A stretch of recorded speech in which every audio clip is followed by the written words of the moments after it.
there's this idea in Jungian psychology called the circumambulation. And Jung had this idea that you had a potential future self, which would be in potential everything that you could be.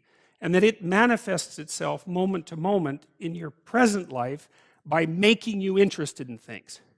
And the things that you're interested in are the things that would guide you along the path that would lead you to maximal development.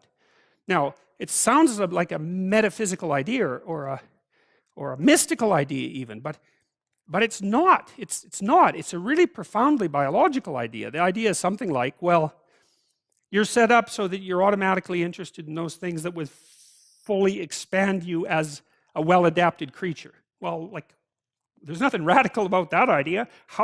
What else could possibly be the case? Unless there's something fundamentally flawed about you, that is what the situation would be.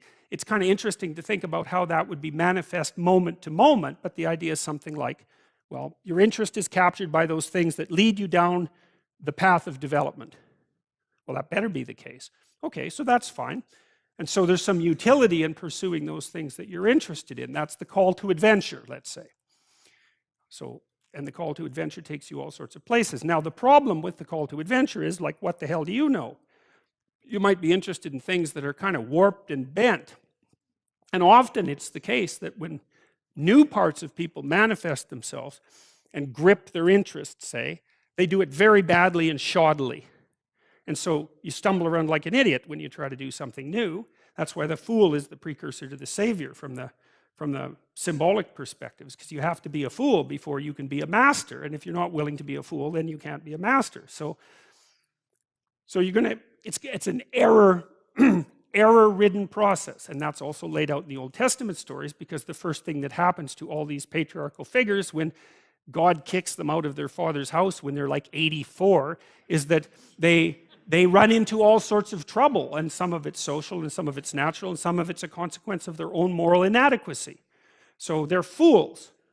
But the thing that's so interesting is that despite the fact that they're fools, they're still supposed to go on the adventure, and that they're capable of learning enough as a consequence of moving forward on the adventure so that they straighten themselves out across time. And so it's something like this. So this circumambulation that Jung talked about was this continual, we'll return to this continual circling in some sense of who you could be. You might notice, for example, that there are themes in your life. You know, when you go back across your experiences, you see you kind of have your typical experience that sort of repeats itself. And there might be variation on it, like a musical theme, but it's like you're circling yourself and getting closer to yourself as you move across time. That's the circumambulation. Now, you remember that for a sec, because we'll go back to it. Okay, so imagine that something glimmers before you. It's an interest that's dawning, and you decide, well, first of all, you're paralyzed. You think, well, how do I know if I should pursue that? It's probably a stupid idea. And the proper response to that is, you're right, it probably is a stupid idea, because almost all ideas are stupid. And so the probability that as you move forward on your adventure that you're going to get it right the first time is zero. It's just not going to happen. And so then you might think, well, maybe I'll just wait around until I get the right idea, and which people do, right? So they're like 40-year-old, 13-year-olds, which is not a good idea.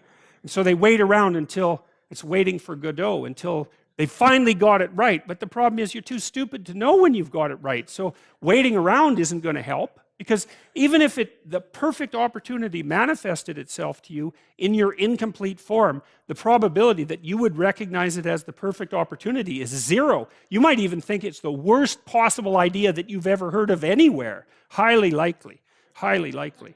So you have, Nietzsche called that a will to stupidity, which I really liked. So, because he thought of stupidity as being, you know, you have to take it into account fundamentally and work with it. And so you can take these tentative steps on your pathway to destiny, and you can assume that you're going to do it badly. And that's really useful, because you don't have to beat yourself up. It's pretty easy to do it badly. But the thing is, it's way better to do it badly than not to do it at all. And that's the continual message that echoes through these historical stories in Genesis. It's like, these are flawed people. They should have got the hell out of their house way before they did. And they go out and they stumble around in tyranny and famine and self-betrayal. And and violence, but it's a hell of a lot better than just rotting away at home. And that's great, so that's good. And so why is that? Well, okay, so you start your path and you think that you're heading, towards your star. And so you go in that direction. And then, because you're here, the world looks a particular way, but then when you move here, the world looks different, and you're different as a consequence of having made that voyage. And so what that means is that now that thing that glimmers in front of you is going to have shifted its location, because you weren't very good at specifying it to begin with, and now that you're a little sharper and more focused than you were, it's going to reveal itself with more accuracy to you. And so then you have to take it's almost like a 180-degree reversal. But it isn't, because, you've gone this far, and that's a long ways to get that far. But that's a lot farther than you would be if you just stayed where you were, waiting. And so it doesn't matter that you overshoot continually, because as you overshoot, even if you don't learn what you should have done, you're going to continually learn what you shouldn't keep doing. And if you learn enough about what you shouldn't keep doing, then that's tantamount at some point to learning at the same time what you should be doing. So it's okay. So it's like this. Now, what's cool about it, though, I think, is that as you progress, the degree of overshooting starts to decline, right? And that we know that there's nothing hypothetical about that. As you learn a new skill, like even to play a song on the piano, for example, you overshoot madly. You're making all sorts of mistakes to begin with, and then the mistakes, they disappear. There's a great TED talk, I think it was, about this guy set up a really advanced computational recording system in his home and recorded every single utterance his young child made while learning to speak. And then he put together the child's attempts to say certain phonemes and put them in a list, and you can hear the child deviating madly to begin with, and then after hundreds and hundreds of repetitions, just zeroing right in on the exact phoneme. So, you might not know this, but when kids babble, because they start babbling when they're quite young, they babble every human phoneme, including all sorts of phonemes that adults can't say. And then they die into their language, so that after they learn, say, English, then there's all sorts of phonemes they can no longer hear or pronounce. But to begin with, it's all there, which is really quite interesting. But so as they learn a particular language, they zero in on the proper way to pronounce that, and their errors minimize. And every time you learn something, that's how it is. And that's really useful to know, too, because it means that it's okay to wander around stupidly before you fix your destination. Now, you see that echoed in Exodus, right? Because what happens is that the Egyptians, or the Hebrews, escape a tyranny, which is kind of whatever you do personally and psychologically when you escape from your previous set of stupidly held and ignorant and stubborn axioms. It's like, away from that tyranny. It's like, great, I freed myself from that. Well, then what? Well, you think, well, now I'm on the way. It's, no, you're not. Now you're in the desert, where you wander around stupidly, and worship the wrong things until you finally organize yourself morally again and head in the proper direction. So that's worth knowing, too, because you think, well, I got rid of a lot of things, excess baggage that I didn't need in my life, and now everything's okay. It's like, no, it's not. You've got rid of a whole set of scaffolds that were keeping you in place, even though they were pathological. And now you have nothing, and nothing actually turns out to be better than something pathological, but you're still stuck with the problem of nothing. And that's exactly why Exodus is structured the way that it is. It's that you escape from a tyranny. It's, hooray, we're no longer slaves. Yeah, well, now you're nihilistic and lost. It's not necessarily an improvement. But it is it's also useful to know that, because you can also be deluded into the idea that, imagine that you're trying to become enlightened, which might mean to turn all those parts of you on that could be turned on. You think, well, that's just a linear pathway uphill. It's just from one success to another. No, it's not. It's like, here you are, and you're not doing too badly, and the first step is a complete bloody catastrophe. It's worse.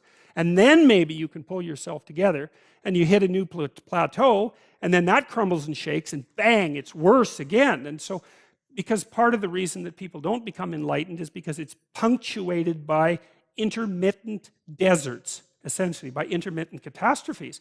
And if you don't know that, well, then you're basically screwed, because you go ahead on your movement forward and you collapse and you think, well, that didn't work, I collapsed. It's like, no, that's par for the course. It's not indication that you failed, it's just indication that it's really hard. And that when you learn something, you also unlearn something. And the thing you unlearned is probably useful, and unlearning it actually is painful. You know, let's say if you have to get out of a bad relationship. It's like there isn't any relationship that's 100% bad. And so when you jump out of it, well, maybe you're in better shape, but you're still lonesome and disoriented, and you don't know what your past was, and you don't know what your present is, and you don't know what your future is. That's why people stay with the devil they know instead of, you know, looking for the devil they don't know. So anyways, the fact that you're full of faults doesn't mean you have to stop. And thank God for that. That's a really useful thing. And the fact that you're full of faults doesn't mean that you can't learn. And so you can posit an ideal, and you're going to be wrong about it, but it doesn't matter, because what you're right about is positing the ideal, moving towards it. If the actual ideal isn't conceptualized perfectly, well, first, surprise, surprise, because like, what are you going to do that's perfect? So it doesn't matter that it's imperfect. It just matters that you do it and that you move forward. So that's really positive news as far as I'm concerned, because you can actually do that, right? You can do it badly. Anyone can do that. So that's useful. Okay, so like if you were an efficient person, you would have just done that. But you're not. But who cares? You know, you still end up in the same place. And maybe the trip is even more interesting. Who knows? Probably too interesting.